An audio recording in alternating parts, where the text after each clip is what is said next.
Apocalipse capítulo 3, versículo 16. Vou falar hoje sobre o perigo da mornidão, né? Já falei sobre isso algumas vezes, sobre ser morno, ou ser quente, ou ser frio. Acho que ainda tem uma pregação que falei aqui, que acho que ou você é quente ou você é nada. Não tinha meio termo para isso, né? E agora eu vou falar mais ou menos sobre esse assunto, mas trazendo outros textos bíblicos, falando de uma outra forma para vocês, amém? Apocalipse capítulo 3, versículo 16. Deixa eu abrir a minha Bíblia. Apocalipse.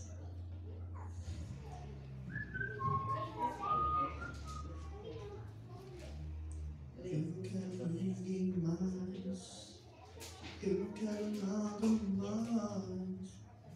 Tu és meu tudo. Glórias a Deus. Apocalipse capítulo 3, versículo 16 diz o seguinte. Verso 16. Assim, porque és morno e não és frio e nem quente, vomitar-te-ei da minha boca. Isso é o Senhor falando claramente. Se você é morno, o Senhor irá vomitar você da boca dele. Por isso que nós falamos aqui, não tem meio termo. Ou você é quente ou você é nada. Quer ir para o céu? Seja quente. Seja firme nas suas decisões. Seja firme naquilo que você quer, o caminho que você quer trilhar. Eu quero trilhar o caminho de Jesus, amém. Sim, o caminho de Jesus. Domingo passado ministramos sobre o poder da escolha. Então você tem a decisão na sua mão de trilhar um caminho de bênção ou trilhar um caminho à reveria do mundo, como tem todo mundo feito por aí. E é você quem escolhe. Depois não reclame dos seus frutos. Amém? Versículo 15, diz o seguinte. Versículo 15. Eu conheço as tuas obras, que nem és frio nem quente.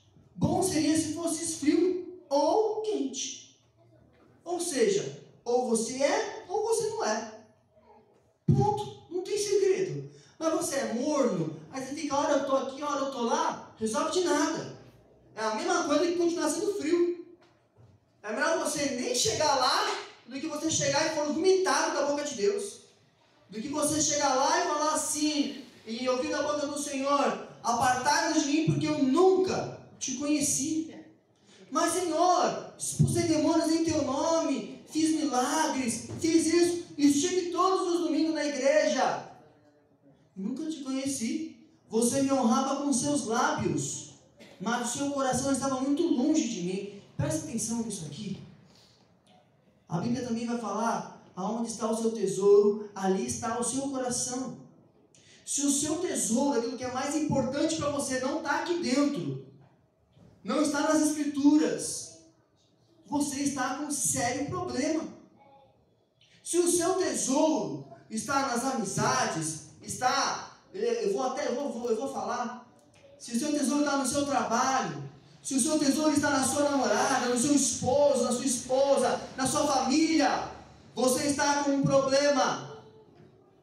Ah, mas a família não é um propósito de Deus? Sim, ela é um propósito de Deus, ela não é Deus na sua vida. O seu tesouro tem que estar no Senhor, nas suas palavras, nas suas escrituras, como diz a palavra, buscai primeiramente o reino dos céus e a sua justiça, e as demais coisas serão acrescentadas. As demais coisas entram amizade, família, e trabalho, tudo isso. O problema é que a gente atropela tudo, coloca tudo numa linha que não é bíblica. Por exemplo, tem muita igreja dizendo que existem os patamares, que você tem que seguir. Primeiro Deus, depois família, depois trabalho. Não. Mostra onde está escrito isso aqui, Pode procurar aí, você não vai achar. Isso não é bíblico. Isso é humano. É errado? Não. Vamos entender isso aqui. Primeiramente buscai o reino do céu e a sua justiça. As demais coisas serão acrescentadas. Reino do céu e justiça. Você busca o quê? Salvação. Você busca fazer o quê? Ministério, seu chamado. As demais coisas serão acrescentadas. Ah, mas o ministério vai na frente da família. Não, ele é um paralelo, ele caminha junto.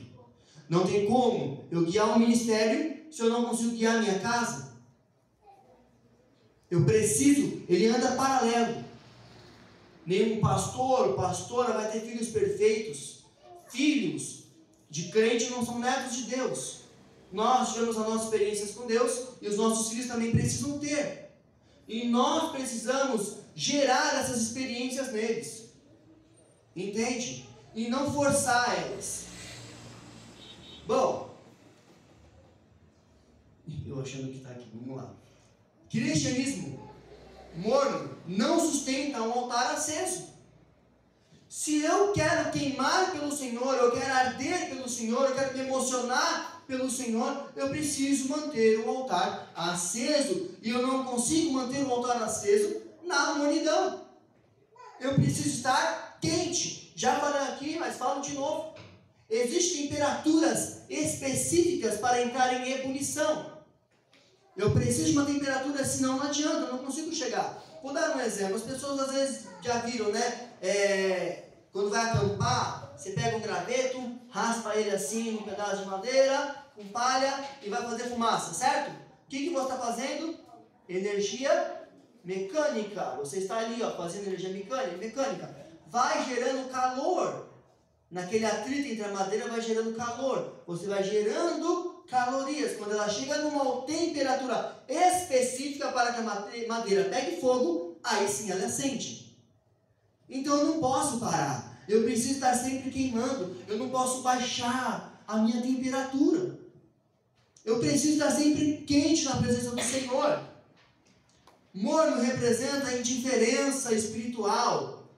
Aquela pessoa indiferente, tanto faz, tanto fez. Vamos para uma festa pagã, tá tudo bem, não pega nada. Vamos botar uns piercing, tá tudo bem, não pega nada. Bora fazer uma tatuagem, bora, é mó legal, mó barato. E não pega nada. Você está indiferente, tanto faz para você. Vamos para a igreja? Tanto faz. Mas cara, tem que buscar a sua salvação. Tanto faz, indiferente. Você está morno.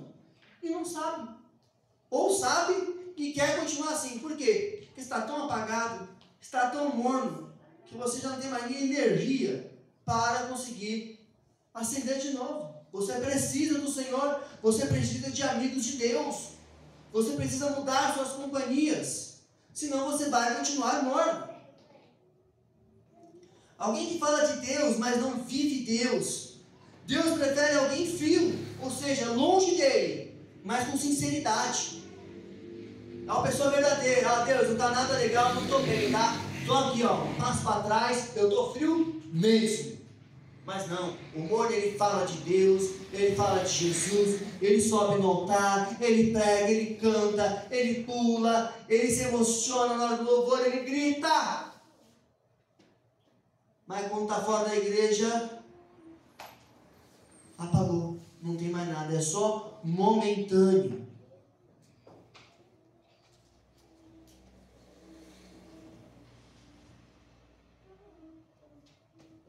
O indiferente é pior que o ímpio declarado. Aquele ímpio que ele é declarado que ele é ímpio, ele é mais tranquilo, porque você sabe quem ele é. Agora, o morno é pior. O morno ele é tão pior porque ele é indiferente, então para ele tanto faz. Ele não se importa se você vai ser salvo, ele não se importa se você está trilhando o caminho errado, ou pior, ele até te engana.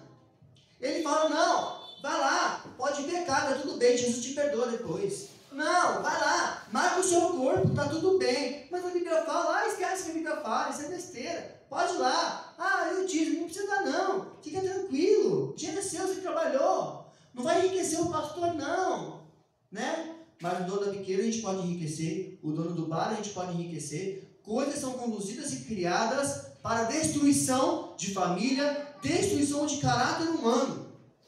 Mas aquilo que está ali trabalhando o caráter de um cristão, o caráter de um homem, de um pai de família, de um filho, não, isso não pode. Valores invertidos.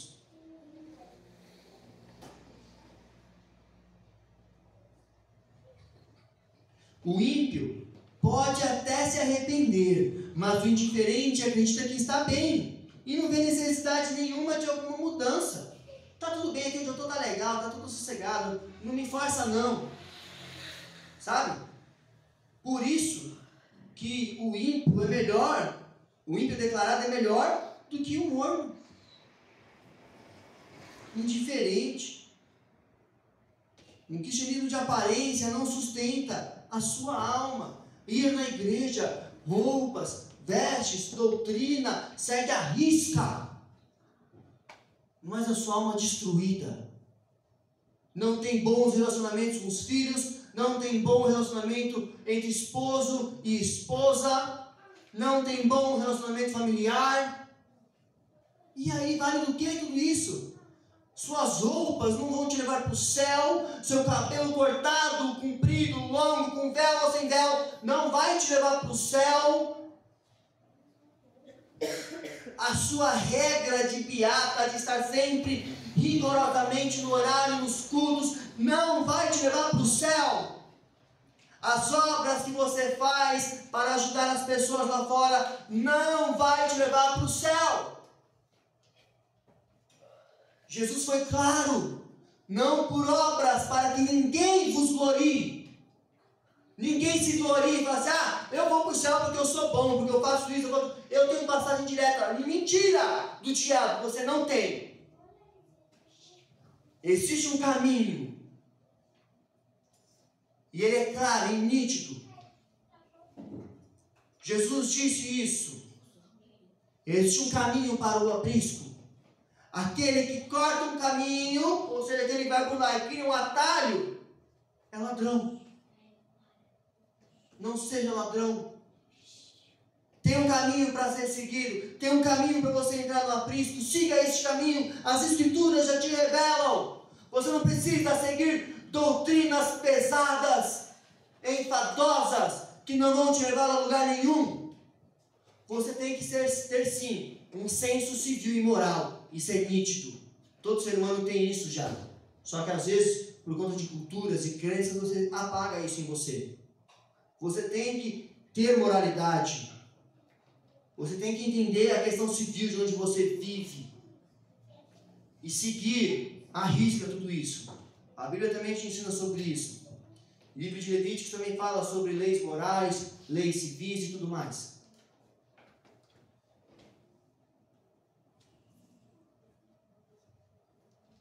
Mateus 15:8 diz: este povo me honra com os lábios, mas o seu coração está longe de mim. Ou seja, não adianta de nada você honrar o Senhor com lábios, boas palavras, boas vestes, você segue ali a risca no culto, tudo certinho, mas se o seu coração não estiver nele, esquece. Caminho para a salvação: reconhecer Jesus como único e suficiente salvador da sua vida. Mas ninguém, não é o pastor que te leva para o céu, não é Maria que te leva para o céu, não é nada disso, é só Jesus. Ele disse: eu sou o caminho, a verdade e a vida, ninguém vai ao Pai a não ser por mim. Então, mas Maria, a intercessora nossa até Jesus. Não é. Não é. Eu estou com uma Bíblia, inclusive uma Bíblia católica aqui, tá? Não é. Eu te afirmo isso. Porque Jesus disse: eu sou o caminho. Se ele é o caminho até o caminho é o quê? Um atalho? Existe não. Jesus é o caminho, ou seja, Jesus veio e criou um caminho entre nós até Deus. Jesus. Qualquer outro caminho é enganação.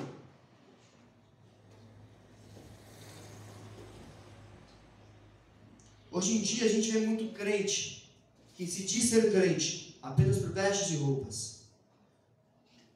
Vou trazer para um texto mais atual dos jovens de hoje. Muito crente de Instagram.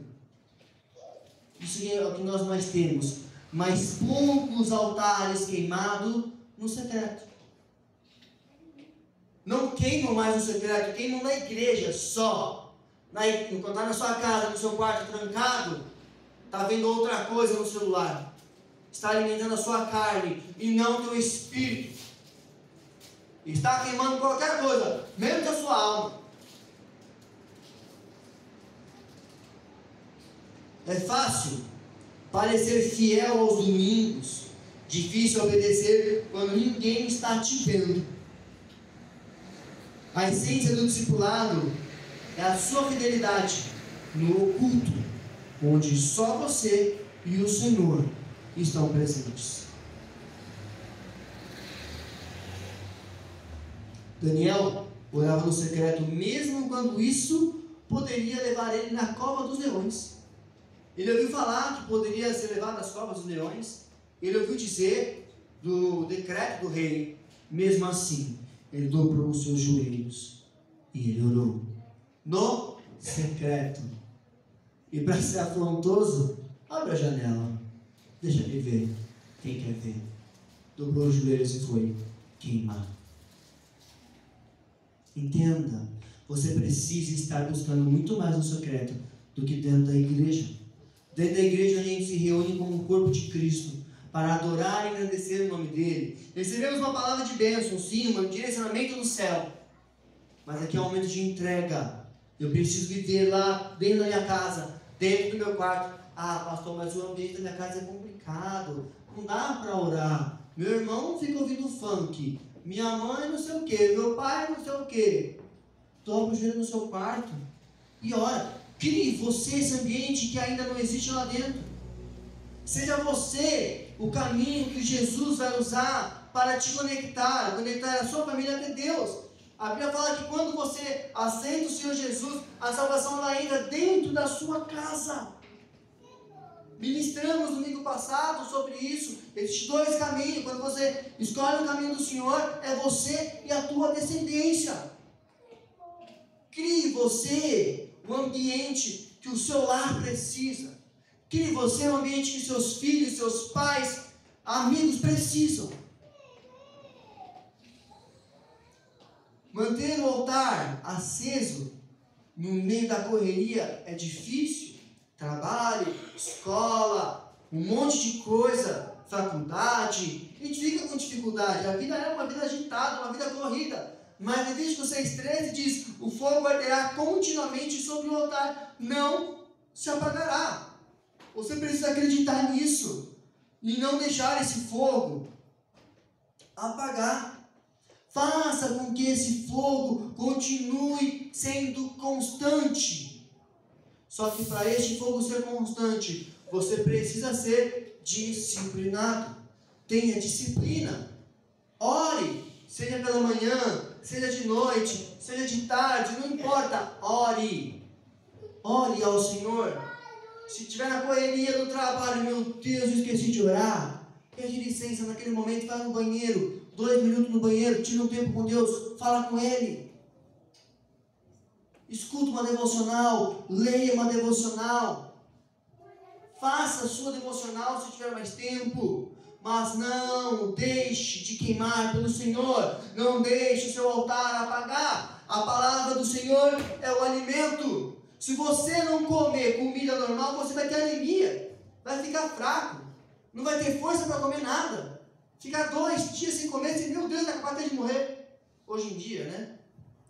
Mas se você ficar um grande período sem comer nada, você vai ter que começar a comer de novo, não vai? Só que você começa a comer de pouquinho em pouquinho, porque se você comer muita coisa, tu passa mal. Se tu comer uma feijoada nordestina, tu vai ter um treco. Essa é a realidade. Porque sua carne está fraca. Tem que ir devagarinho. Seu lado espiritual é a mesma coisa. Enfraqueci, estou fraco. E agora? Começa a buscar de pouquinho em pouquinho no secreto.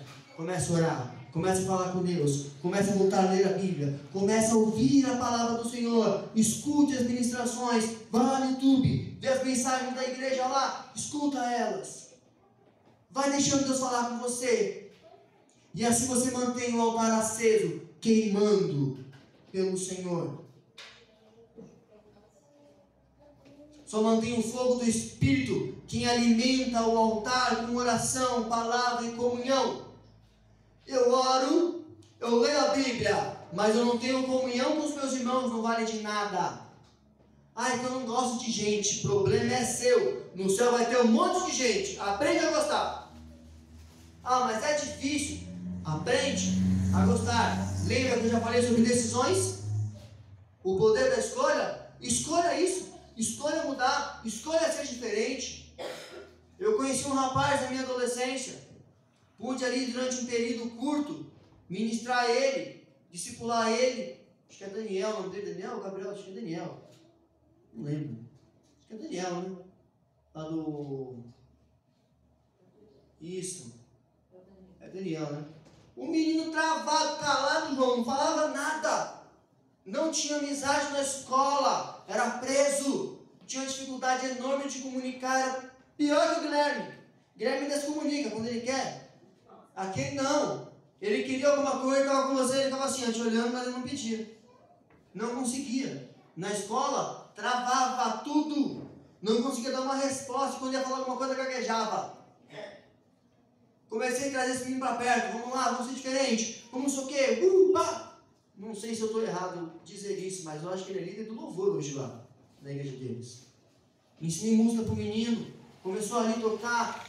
Já sabia um pouquinho de bateria, né? A gente foi destrinchando um pouco mais. Se soltou. É uma bênção. Está casado. É uma bênção. Está lá, seguindo firme e forte o chamado que o Senhor entregou para ele. Ele decidiu mudar. Você pode mudar. Pode ser mais difícil para você. Mas você consegue. Se você se dedicar. Provérbios 3,5 diz: confia no Senhor de todo o teu coração e não te estribes no teu próprio entendimento. Sabe aquele famoso ditado? Eu sei, eu conheço. Se tu sabe, tu está fazendo aqui, terra. Seu cara. Eu sei de tudo, eu faço tudo isso. Então tu já é santo. Vai para a glória. Todos nós temos que aprender um pouquinho. Eu falava isso até dentro da escola para os meus alunos. Eu estou ensinando o que eu sei, mas vocês às vezes me ensinam coisas que eu não sei. Mesmo sendo professor, eu também aprendo. Eu aqui sendo pastor também estou para aprender. Aprendo com comportamentos, aprendo com a seriedade, com a disciplina. Eu aprendo tudo isso. Ninguém é bom demais que não possa aprender um pouquinho mais. Tem gente tratando Deus como uma opção, quando Ele é o fundamento. Deus é a prioridade. A gente trata Ele como uma opção. Hoje eu tenho uma opção. Ou eu vou para o cinema, ou eu vou para a igreja. Eu vou para o cinema. Eu estou escolhendo. Eu fiz a minha escolha. É assim que funciona. Nós vemos muito isso, pessoas que escolhem outras coisas do que escolheram o Senhor. Deus me entende, né? Deus é uma parça. Não é assim, não. Deus entende sim. Eu enxergo Deus como uma pessoa e não como, não posso dizer, algo místico. Ele é real. Ele também tem sentimentos, ele sente. E ele entende sim. Ele entende que no momento que você poderia ter escolhido ele, você não escolheu ele.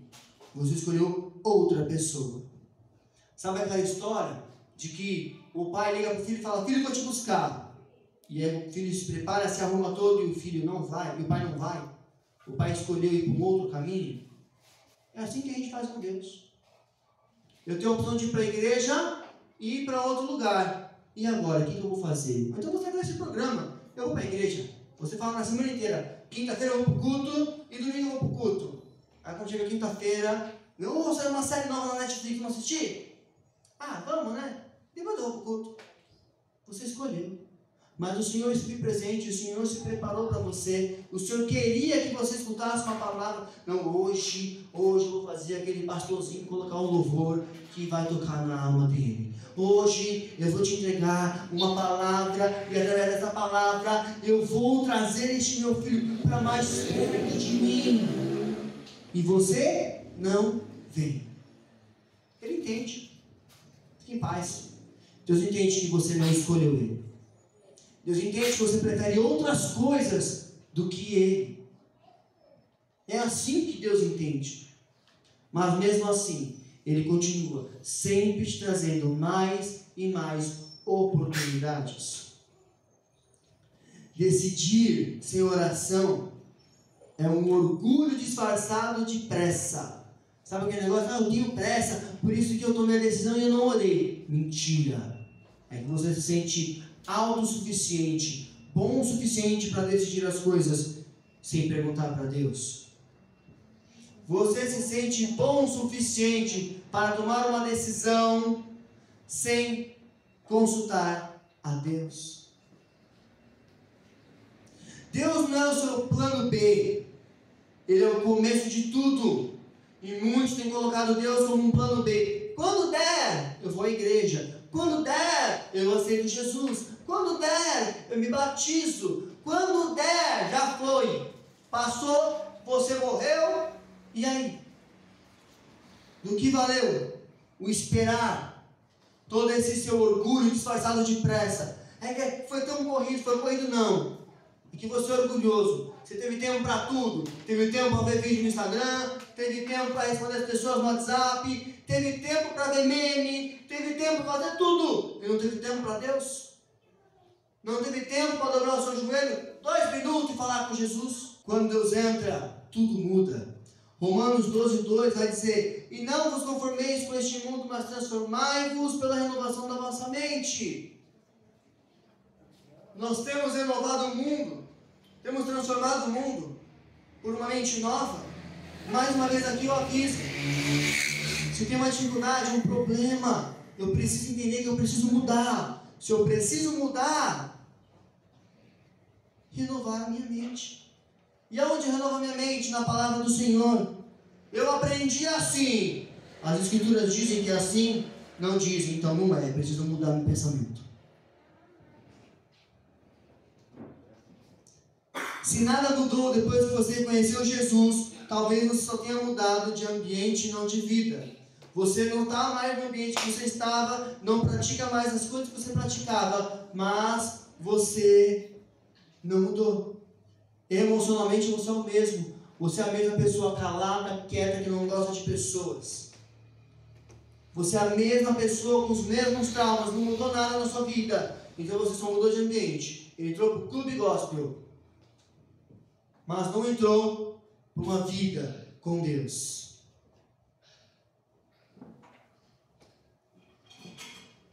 O verdadeiro discípulo tem mente transformada, atitudes novas e sede de santidade.